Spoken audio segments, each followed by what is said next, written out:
네, 오늘은 마가복음 강의 32번째 시간으로 제자를 부르시고 보내시는 예수님이라는 제목으로 말씀을 나누겠습니다. 오늘 말씀 나누기 전에 저번 시간에 나누었던 말씀 복습하고 오늘 말씀 나누겠습니다. 저번 시간에는 배척당하시는 예수님에 대해서 나누었습니다. 예수님에 대해서 익숙했던 고향 사람들은 예수님의 복음을 받아들이지 않고 예수님을 배척했습니다. 예수 그리스도를 전하는 자가 가장 중요한 태도가 뭐라고 했나요? 그럼에도 불구하고 복음을 계속 전해야 한다라고 말씀을 드렸습니다. 우리가 예수님처럼 배척당하는 삶을 살아갈지라도 우리는 복음을 포기하지 않고 계속 전하는 삶을 살아가야 한다라고 말씀을 드렸습니다. 오늘은 제자를 불러주시고 보내주시는 예수님에 관해서 말씀을 나누겠습니다. 이제까지 예수님이 하셨던 사역을 한번 정리하겠습니다. 4가지의 비유를 통해 하나님의 나라의 복음에 대해서 가르치셨습니다. 이것이 가장 중요했기 때문입니다. 그리고 풍랑을 잠잠케 하시며 거라사 지역에 귀신 들린 자를 고치셨습니다. 그리고 난 후에 12년 동안 혈류병 걸린 여인을 회복시켜 주시고 야이로의 죽은 딸을 살려주셨습니다. 그리고 저번 시간에 봤던 것처럼 예수님은 자기 고향에서 배척당하십니다. 이것을 통해 우리가 알 수 있는 것이 있습니다. 예수님의 사역은 부흥, 사람이 많아지는 부흥에 초점이 맞춰져 있지 않다는 겁니다. 그러면 계속 승승장구해야 하는 겁니다. 예수님이 죽은 야이로의 딸을 살렸을 때가 피크입니다. 이때 많은 사람들을 보게 해서 예수 그리스도의 사역을 부흥시키면 되는데 제자들만 보게 하십니다. 그리고 배척당하십니다. 우리의 삶도 바른 복음의 삶, 제자의 삶을 살면 여러분 세상적으로 성공하지 않을 가능성이 훨씬 더 높습니다. 특별한 계획이 아니면 세상적으로 잘 안 될 가능성이 훨씬 높습니다. 배척당할 가능성이 높습니다. 왜 그럴까요? 예수님도 그러셨기 때문입니다. 그 이후에 예수님이 배척당하는 것을 제자들을 데리고 보여주시고 난 후에 오늘 사건이 있습니다. 의도가 있다라고 말씀을 드렸습니다. 우리 한 절씩 살펴보도록 하겠습니다. 6장 7절 말씀 우리 한 목소리로 읽어보도록 하시겠습니다. 시작. 둘씩 보내시며 더러운 귀신을 제하는 권능을 주시고. 자, 저번 시간에 예수님께서 고향에서 배척당하시고 의도가 있다 그랬습니다. 그리고 오늘 제자들을 보내십니다. 세상 가운데 보내십니다. 여러분, 그 전까지는 예수님께서 두루두루 다니시면서 복음을 전하시다가 오늘 처음으로 제자들을 한 장소를 정하고 제자들을 보내주십니다. 오늘 말씀 가운데 예수님의 사역의 중요한 원리가 나옵니다. 뭘까요? 부르시고 보내신다는 겁니다. 예수님은 먼저 불러주시고 그리고 난 후에 불러주신 자들을 보내십니다. 먼저 불러주십니다. 불러주시지 않는 사람은 보내신 삶을 살아갈 수 없습니다. 여러분, 부르심에 대해서 여러분 생각해 본 적 있으신가요? 잘 기억해야 하는 겁니다. 여러분, 부르심은 두 가지가 있습니다. 첫 번째 부르심은 자녀로서의 부르심입니다. 하나님께서 창세전에 우리를 택하셔서 하나님의 자녀, 당신의 자녀로 불러주십니다. 우리의 어떠함과 상관없이 그분의 은혜로 우리의 믿음을 통해서 우리를 불러주십니다. 이 부르심이 가장 중요합니다. 이 부르심이 확인이 먼저 되어져야 합니다. 두 번째 부르심은 특별한 일로서의 부르심입니다. 여러분, 자녀로서의 부르심을 받은 사람들은 반드시 특별한 일, 즉 하나님의 사역으로서의 부르심을 받게 됩니다. 하나님의 자녀로 불러주신 분들은 반드시 보내심을 위해서 불러주셨기 때문에 여러분, 특별한 일의 사역으로서의 부르심을 하나님께서 여러분을 불러주시는 겁니다.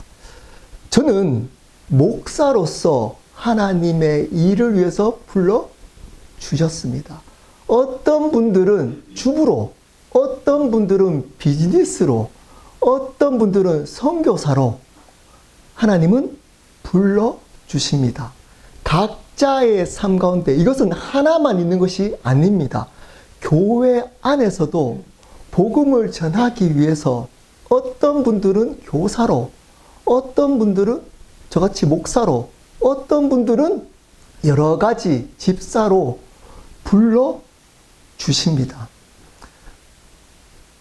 이 두 가지의 부르심이 모든 자에게 확인이 되어져야 합니다. 이러한 불러주신 자들을 그 다음에 어떻게 한다고요? 보내어 주십니다. 여러분, 불러주시지 않는데도 보내심의 삶을 살아가는 사람이 있을까요? 없을까요? 있습니다. 특별히 목사들은 부르심이 없음에도 불구하고 보내신 삶을 살아가는 목사들이 꽤 있습니다. 이런 자들의 특징이 있습니다. 어떻게 사역할까요? 보내신 이의 뜻에 따라서 사역하지 않고 자기 자신의 뜻에 따라 사역을 합니다. 보내신 것에 대한 확인이, 정확한 확인이 없습니다. 자녀가 어떻게 되는지 복음도 잘 모릅니다. 내가 이 일을 위해서 하나님께서 어떻게 훈련시키시고 명확한 부르심이 있는지도 모르고 직업적으로 이 일들을 감당하는 사람들이 있을 수 있습니다. 특히 목회자들. 그러면 그 일이 아무리 세상적으로 위대해 보이는 일일지라도 하나님 앞에서는 아무 소용이 없습니다. 아무 소용이 없습니다. 앞의 것이 확실하게 확인이 되어지는 사람만이 보내심을 받는 겁니다. 자, 불러주시는 사람들은 반드시 보내는 삶까지 가야 하는 겁니다. 여러분, 저는 사역보다 사람을 우선적으로 하는 목사입니다. 강조하는. 여러분, 앞에 불러주신 이것을 확인하는 것이 너무 중요하고 중요합니다. 자, 그렇다고 해서 이분들이 부르심만 확인하고 있으면 안 됩니다. 왜냐? 부르심은 보내심을 위해서 하나님이 불러주시기 때문입니다. 반드시 내가 해야 할 사역의 자리에 하나님의 일을 감당해야만 하는 겁니다. 우리의 예수 그리스도 안에 존재 자체를 확인하는 사람들은 반드시 그 존재 자체의 감격 때문에 하나님께서 우리를 보내실 때 순종하며 그 일을 감당합니다. 기쁨으로 그 일을 감당하게 되어져 있습니다. 그것을 하지 않는다면 여전히 어린아이 신앙에 머무를 가능성이 높습니다. 나의 은혜, 내 중심의 생각에 머무를 가능성이 높습니다. 그러므로 여러분들은 교회 안에서 여러분 가운데 복음을 전하기 위해서 어떤 사명, 부르심이 있는지를 반드시 확인해야 하는 겁니다. 나는 이것을 끝까지 이 교회에 하나님이 불러주시는 한에서는 이 사명을 감당한다. 나는 그 부르심이 있을 때 여러분 온전한 제자로서의 삶을 살아가는 겁니다. 확인하셔야 합니다. 그리고 보십시오. 더러운 귀신을 제어하는 권능을 주셨다고 합니다. 마가복음 3장 27절에 제가 읽겠습니다. 사람이 먼저 강한 자를 결박하지 않고는 그 강한 자의 집에 들어가 세간을 강탈하지 못하나니 결박한 후에야 그 집을 강탈하리라. 귀신을 제어하는 능력을 주고 보내십니다. 여러분, 귀신을 제어하는 능력을 주신 이유가 뭘까요? 마가복음 3장 27절에 그래야 그 집을 강탈할 수 있다. 그 집을 얻을 수 있다는 겁니다. 여기서 집이 뭘까요? 넓게 보면 세상, 좁게 보면 믿지 않은 영혼입니다. 여러분, 여기서 포커스가 귀신을 쫓아내는 축사에 있지 않습니다.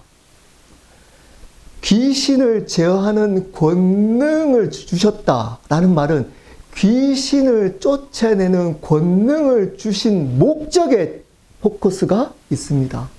왜 귀신을 쫓아내야 된다고요? 그 영혼을, 귀신을 쫓아내야 그 영혼을 얻을 수 있기 때문입니다. 구원으로 초대할 수 있기 때문입니다. 그러므로 보내심에 가장 중요하게 여겨야 될 것, 보내심의 가장 중요한 일이 뭘까요? 영혼을 살리는 겁니다. 영혼을 살리는 겁니다. 여러분, 우리를 불러주시고 보내시는 이유가 뭐라고요? 영혼을 살리기 위함입니다. 여러분이 잘 먹고 잘 살기 위해서가 아닙니다. 여러분을 불러주셔서 행복하게 살게 하기 위함이다. 이거 아닙니다. 여러분을 불러주셔서 참된 행복을 누리게 함으로 그 참된 행복을 영혼에게 흘러보내는 삶까지 살도록 하기 위함인 겁니다. 그래서 그 능력인 귀신을 제어할 수 있는 권능을 주신 겁니다. 주재권이, 삶의 주재권이 귀신에게 있었던 삶에서 예수 그리스도의 주재권으로 바꿀 수 있도록 하기 위해서 귀신을 쫓아내는 능력을 주신 겁니다. 우리를 불러주시고 보내시는 핵심, 모든 것은 영혼을 살리는 겁니다. 여러분의 영혼이 잘 돼야 되지만, 그것이 우선되어야 되지만, 거기서 머무르고 있는 사람은 어쩌면 불러주신 자가 아닐 수 있습니다. 왜 그럴까요? 하나님이 불러주신 이유가 어디에 있기 때문에? 보내심을 받기 위해서 불러주셨기 때문에 이 삶을 안 사는 사람은 처음부터 안 불러주신 겁니다. 처음부터 착각한 겁니다. 그냥 나를 불러주셨다. 왜냐? 확인을 한 번도 교회에서 안 시켜주기 때문입니다. 그냥 교회 10년 다니고 헌금하고 뭐 빠지지 않고 예배 참석하고 뭐 밖에서 큰 죄 안 짓고 잘 윤리적으로 잘 살면 당연히 불러주신 사람으로, 예수 믿는 사람으로 인정해버립니다. 특히 목회자가. 복음으로 냉정하게 확인시켜주지 않고 그냥 불러주신 그 이유에 대해서 확인시키지 않고 보내신 것만 강조해서 그것이 교회에 도움이 되면 이것에 대해서 확인 안 시킵니다. 그렇게 된 모든 교회 일은 마태복음 7장의 불법이라고 합니다. 교회에서 아무리 불러주시지 않는 자들이 하는 모든 일들은 목사에게는 좋은 일이지만 예수님 보시기에는 불법입니다. 그러므로 여러분이 복음 영혼에 대해서 관심이 안 가지고 있다는 것에 대해서 심각하게 생각하셔야 합니다. 왜냐? 처음부터 어쩌면 여러분 영혼을 불러주시지 않을 수 있다는 반증이기 때문입니다. 이 말이 잘 이해가 되시나요? 이해되셔야 합니다. 그래야 여러분 영혼을 불러주셨는지 안 불러주셨는지를 진지하게 확인하기 때문입니다. 6장 8절 9절 말씀 우리 한 목소리로 읽어보도록 하시겠습니다. 시작. 배낭이나 전대 돈이나 아무것도 가지지 말며 신만 신고 두벌 옷도 입지 말라 하시고, 이 보내심을 받은 삶, 사명자의 삶을 어떻게 살아야 될지를 말씀하고 계시는 겁니다. 그러면 어떻게 하라 그러나요? 지팡이 외에는 양식이나 배낭이나 돈이나 아무것도 가지고 가지 말라는 겁니다. 하나 신고 옷도 2벌 이상 가지지 말라는 겁니다. 제가 양복이 3벌 있습니다. 네. 딱 2벌 가지지 말, 신 하나만 신고 옷 2벌만 가져가라. 돈도 가지고 가지 말라. 라는 문자 그대로의 의미가 아닙니다. 이것을 문자 그대로 해석해서 청년들이 전도여행 갈 때 무전으로 가는 전도여행을 합니다. 저도 한 적이 있습니다. 일주일 동안 돈 하나도 안 가지고 정말 옷 1벌 딱 가지고 일주일 동안 5명이 전도여행을 간 적이 있습니다. 하나 기도하고 마음 주시면 가라는 것을 일주일 동안 간 적이 있습니다. 너무 은혜스럽게 전도여행을 했습니다. 근데 그러한 뜻이 아닌 겁니다. 이것은 어떤 뜻, 3가지 뜻이 있습니다. 첫 번째는 하나님의 일에만 초점을 맞추는 삶을 살아가라는 겁니다. 보내심을 받은 자의 삶, 사명자의 삶은 하나님의 일에만 초점을 맞추라는 겁니다. 하나님의 일에 우선순위를 두라는 겁니다. 이 세상의 것들은 부르심을 받아서 보내시기 위해서 존재하는 건데, 이 세상의 것들 때문에 사명자의 삶을 안 살아가는 사람들이 많습니다. 이 세상의 것들이 바빠가지고 먹고 사는 것이 바빠서 이 보내심의 삶, 사명자의 삶을 안 삽니다. 살기는 삽니다. 우선적으로 살지 않습니다. 먹고 사는 것을 우선순위로 두고 나머지 남는 시간에 하나님의 일을 합니다. 여러분, 하나님의 일은 시간이 나서 하는 것이 아니고 시간을 내서 하는 겁니다. 다시 말씀드립니다. 하나님의 일은 시간이 나서 하는 게 아니고 시간을 내서 하는 겁니다. 그것이 하나님의 일입니다. 하나님의 주님으로 여기는 사람의 태도인 겁니다. 그 삶을 살아가라는 의미인 겁니다. 두 번째는 기도하는 삶을 살아라는 겁니다. 자신의 힘으로 살지 말고 필요한 것들을 하나님께 구하며 살아가라는 겁니다. 다 내 힘으로 갖춰서 하나님의 일을 하지 말고 모자라는 그것을 하나님께 구하며 살아가라는 겁니다. 그래야 하나님의 일이 이루어졌을 때 자기가 자신의 힘으로 했다고 착각하지 않습니다. 자기 일을 드러내지 않습니다. 세 번째, 믿음으로 살아가라는 겁니다. 이 말씀의 안에는 반드시 재정, 돈 안 가지고 가더라도 어떻게 재정을 채워 주시겠다는 겁니다. 옷 없더라도 옷을 채워 주시겠다는 겁니다. 사람이 필요하면 사람을 붙여 주시겠다는 겁니다. 사명자로서의 삶을 살면 반드시 하나님께서 나머지 하나님의 일을 위한 나머지 것들은 채워 주신다는 겁니다. 그 외의 삶의 것들도 풍성하게 넉넉하게 채워 주신다는 것을 믿고 살아가라는 겁니다. 먼저 그의 나라와 그의 의를 구하라. 그리하면 이 모든 것을 더해 주신다는 믿음을 가지고 살아가라는 의미입니다. 부르심을 받아서 보내심의 삶을 사는 사명자의 삶은 이 세 가지의 태도를 가지고 삶을 살아가야 한다는 겁니다. 6장 10절입니다. 또 이르시되 어디서든지 누구의 집에 들어가거든 그곳을 떠나기까지 거기 유하라. 또 하나의 원리를 말씀하십니다. 어떤 집에 들어가면 이리저리 옮기지 말고 그 집에 그 사역을 할 때까지는 옮기지 말라는 겁니다. 일단 제자들이 어떤 집에 들어갈지를 정합니다.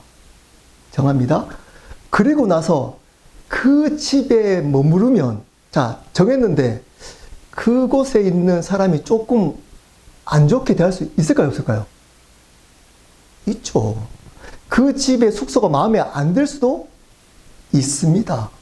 근데 그곳을 떠나기까지는, 그 사역이 끝날 때까지는 그곳에 머물러 있으라는 겁니다.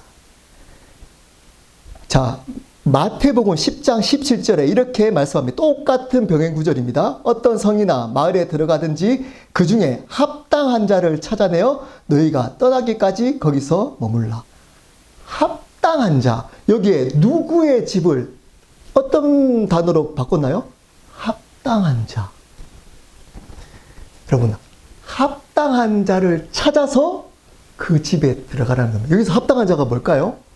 하나님 보시기에 합당한 자입니다. 다른 말로 제자. 제자를 찾아내서 그 제자의 집에 머물러서 그 사역을 감당하고 이리저리 옮기지 말라는 겁니다. 여기서 우리가 알 수 있는 것이 있습니다. 뭘까요? 사명자의 삶을 살아가는 사람들에게는 반드시 또 다른 제자를 붙여 주십니다. 그 삶을 살아가는 사람들은 똑같은 제자의 삶, 합당한 제자의 삶을 사는 사람에게는 합당한 제자를 붙여 주십니다. 끼리끼리 만나는 겁니다. 끼리끼리 노는 겁니다. 끼리끼리 만납니다. 제자의 삶을 사는 사람들은 제자들과 함께 하나님의 나라를 세워갑니다. 하나님은 제자를 만나게 하신다는 겁니다. 그렇게 옮기지 말라고 하는 이유가 뭘까요? 앞에서 말씀드렸지만 제자라고 생각해서 그 집에 갔는데 그 제자가 성격 좋은 제자만 있지 않잖아요. 힘들게 할 수도 있고 그 집이 마음에 안 들 수도 있습니다. 그렇지만 옮기지 말라는 겁니다. 이 말의 의미가 뭘까요? 의도가 뭘까요? 하나님께서 그 사람들이 결정했지만 그 삶은, 그것을 인도하신 분 누구라고요? 하나님이라고 인정하고 그 하나님의 뜻대로 사람과 장소를 결정하며 살아가라는 겁니다.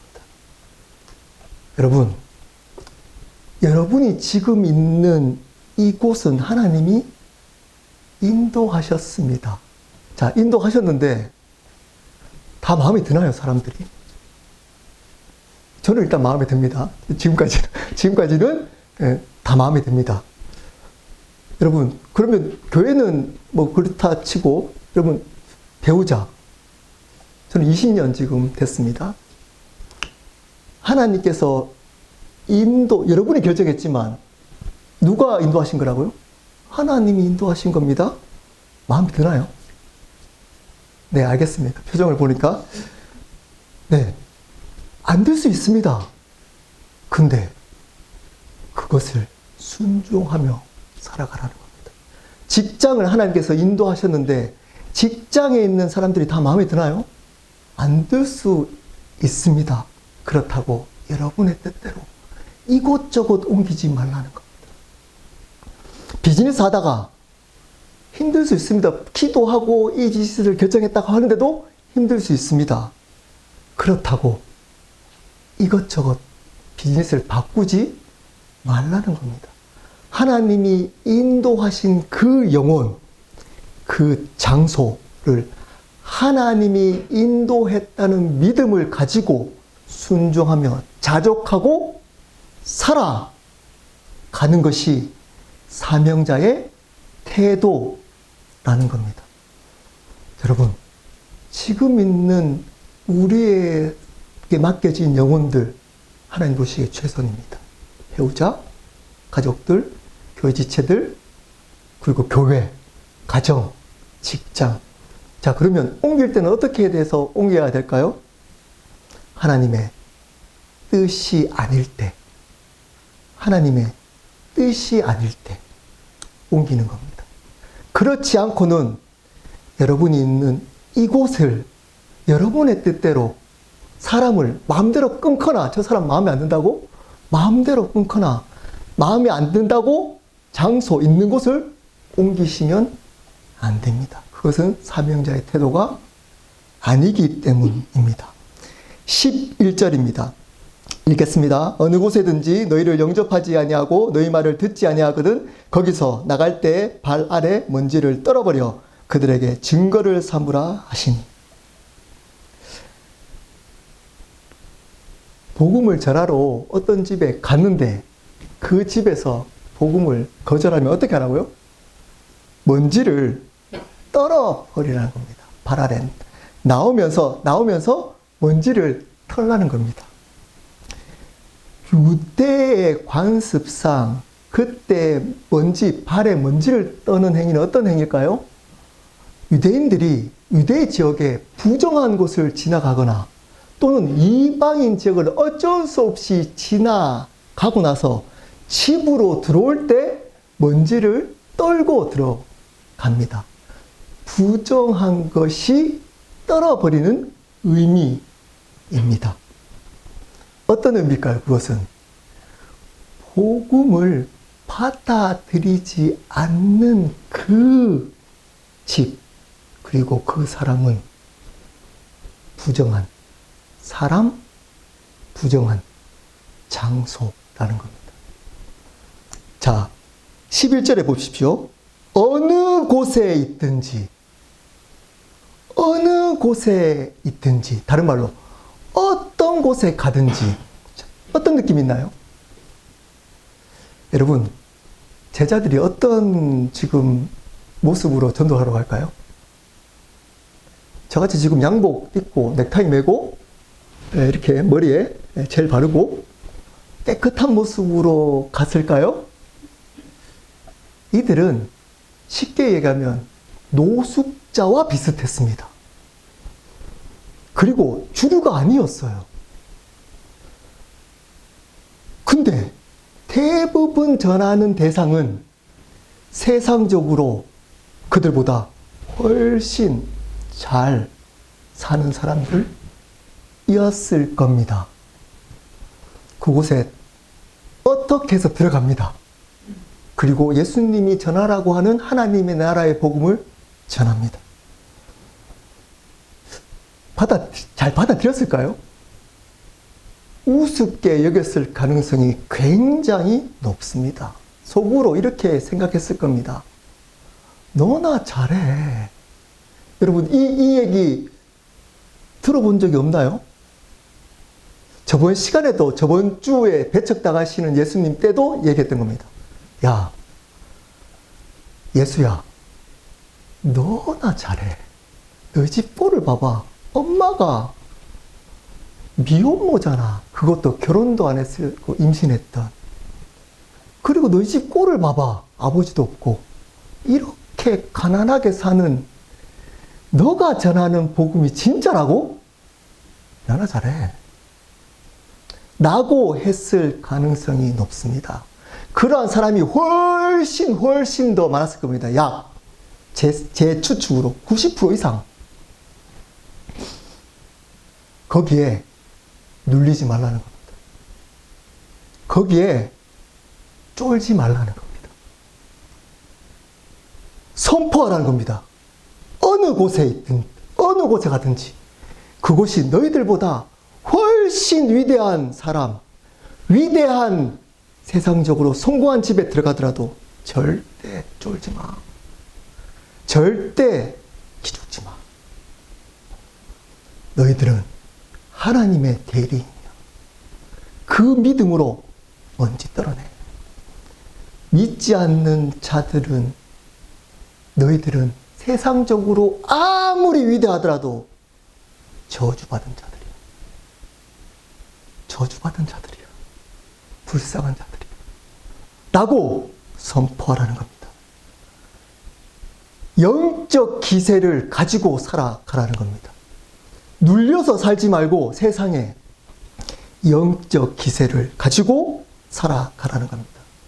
한 여자 코미디언이 부끄러운 일을 할 때 여러분 본 적 있나요?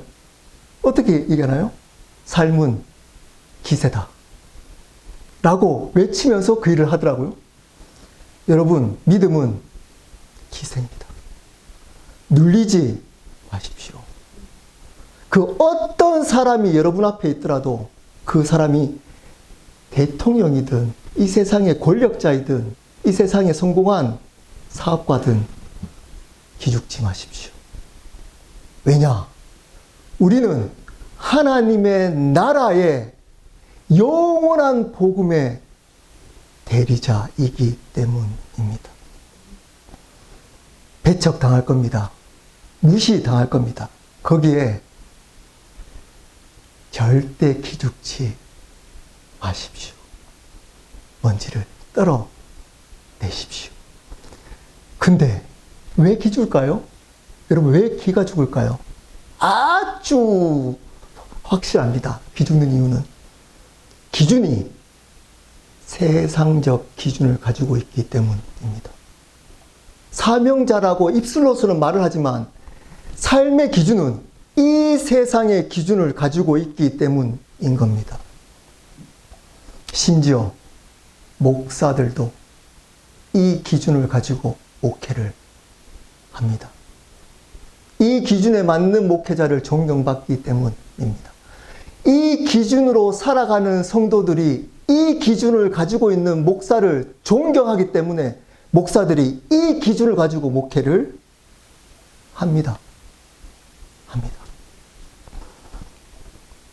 목사들이 많은 재정, 좋은 집, 편안한 삶, 오히려 세상 사람들이 부러워할 그 삶을 살아가도 아무렇지 않습니다. 아무렇지 않습니다.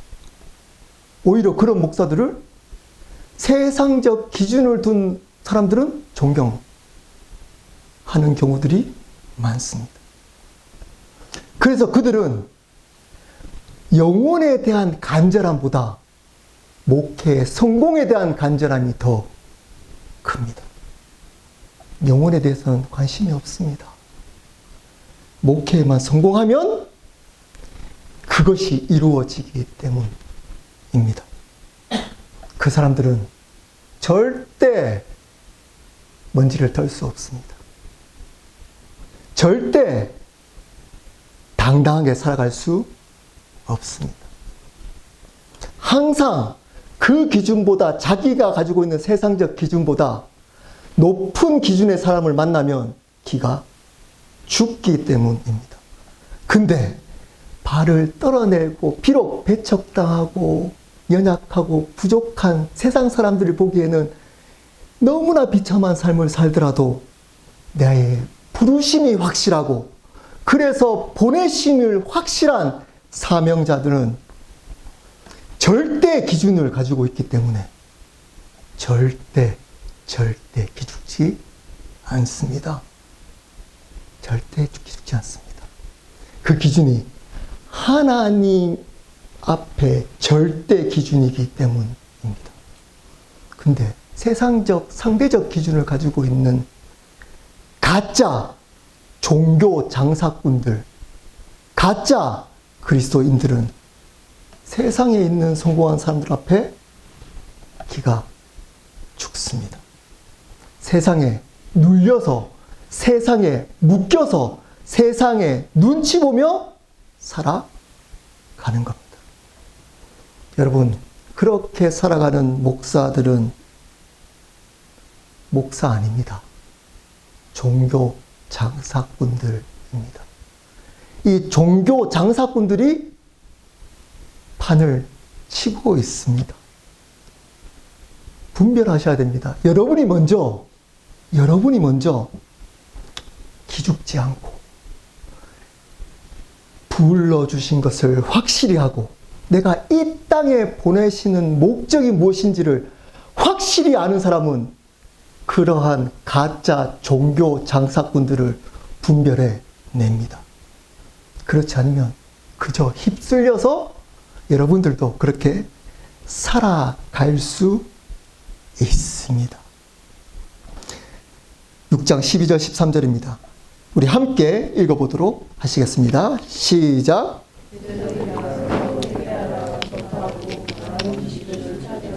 많은 병자에게 기름을 발라 고치더라.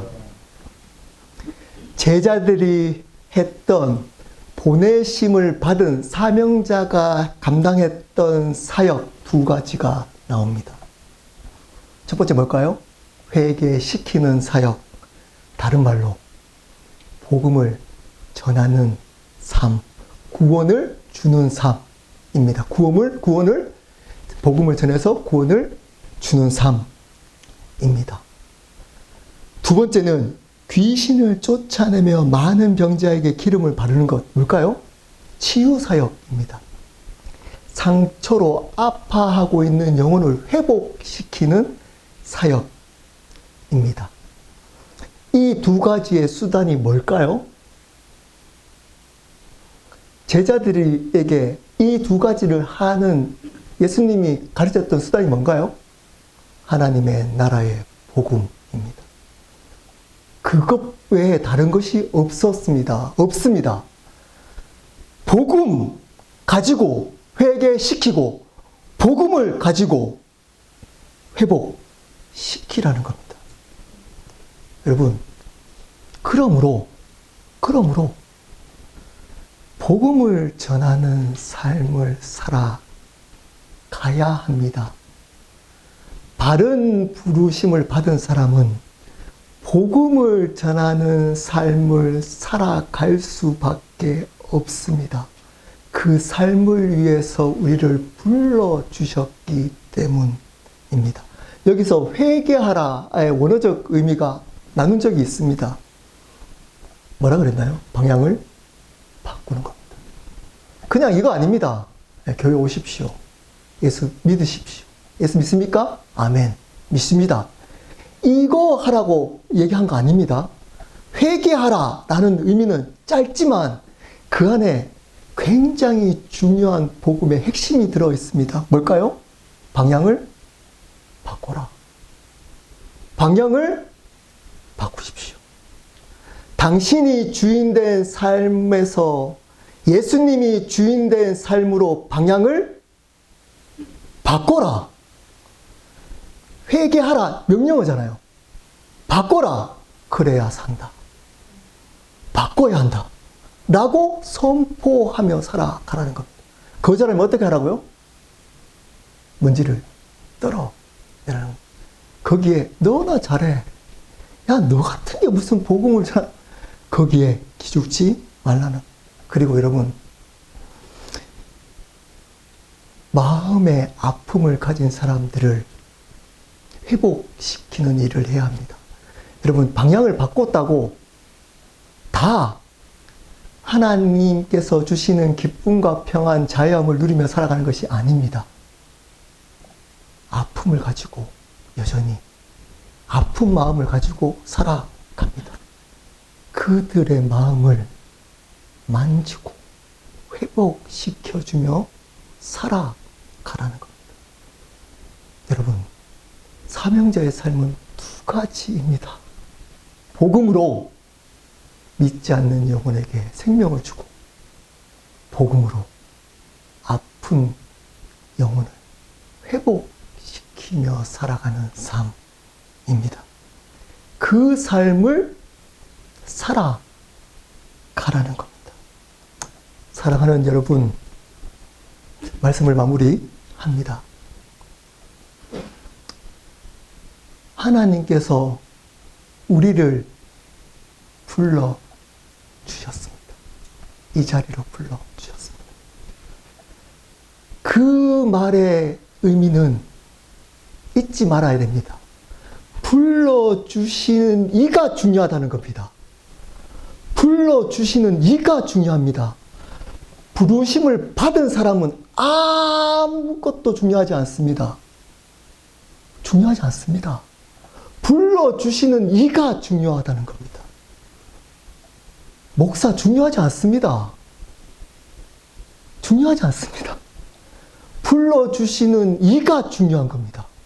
목사에게 불러주시는 이인, 그 예수 그리스도가 보이지 않다면 아무 소용없습니다, 목사는. 그리고 보내시는 뜻이 중요합니다. 여러분의 삶이 안 중요합니다. 보내신 그분의 뜻이 더 중요합니다.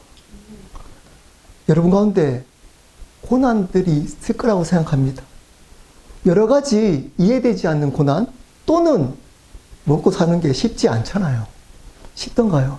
쉽지 않습니다. 저희 아내가 이번에 졸업을 했는데, 제가 아내가 이렇게 졸업식을 걸어가는데 울컥 하더라고요. 평강이 옆에 보니까 평강이 더 울컥하고 있더라고요. 왜 울컥했을까요? 다른 이유가 없었습니다. 그것을 얻기까지 먹고 사는 게 쉽지 않았기 때문에. 쉬웠으면 제가 울컥했을까요? 여러분, 먹고 사는 게 그렇게 쉽지 않더라고요. 네, 영어도 못하는 제가, 그리고 사실 예민하고 겁도 많은 제가 미국 땅에서 살아내기가, 우리 가족 3명이 살아내기가 쉽지 않더라고요. 마찬가지일 겁니다. 여러분, 그 삶보다 더 중요한 게 있습니다. 뭘까요? 왜 이 땅 가운데 나는 존재하는가? 그것은 복음을 전하기 위함입니다. 영혼을 살리기 위함인 겁니다. 이 삶보다 이것이 더 중요합니다. 그것이 사명자입니다. 이 삶을 중요시 여기면서 예수님을 이용한 자들은 사명자 아닙니다. 그 어떤 힘든 일이라도 그것이 우선되는 사람들은 사명자 아닙니다. 어쩌면 종교인입니다. 목사라면 종교 장사꾼입니다. 그 어떤 것도 부르신 이가 중요하고, 그 어떤 사람도 여러분 예수님보다 앞서도록 하면 안 됩니다. 안 됩니다. 그런 거 있잖아요. 막 우리 목사님, 전 좋아하거든요. 그런 얘기 듣는 거. 예, 여러분, 너무 그러면 안 됩니다. 제가 착각합니다. 우리 예수님, 주님, 그 목사를 통해 고백되어지는 그 목사, 야야만 하는 겁니다. 여러분, 여러분의 삶이 힘드시죠? 그렇지만, 여러분, 이 삶을 포기하시면 안 됩니다. 그래서 예수님이 배척당한 것을 보여주신 겁니다. 배척당하고 무시당할 겁니다. 그래도 예수님은 돌아다니면서 전도했듯이 너희들도 배척당할 거야. 무시당할 거야. 그리고 어쩌면 힘들 거야. 고난이 있을 거야. 그래도 이렇게 힘든 일이 있더라도 이거 포기하면 안 돼. 이거 해야 돼. 이거. 복음을 전하는 거. 예수 그리스도가 생명이라고 선포하는 것, 그분만이 주님이다 라는 것을 선포하는 삶을 살아가야 돼. 이것을 제자들에게 지금 오늘 말씀을 통해 말씀하고 계십니다. 그리고 어떻게 하라고요? 그렇게 사는 삶 속에 이 세상은 무시하더라도 기죽지 마. 기죽지 마. 절대 기죽지 마. 너희들은 나의 자녀야. 너희들의 존재 자체로 나는 너희를 귀하게 여겨. 너희들이 이 세상의 그 어떤 것도 저 사람들보다 못해도 나는 너가 가장 귀해. 너의 존재가 나에게 축복이야. 나는 그것 때문에 여러분 기죽지 말고 끝까지 복음을 전하는 삶을 살아가기를 예수 그리스도 이름으로 축복합니다. 우리 함께 기도하도록 하시겠습니다.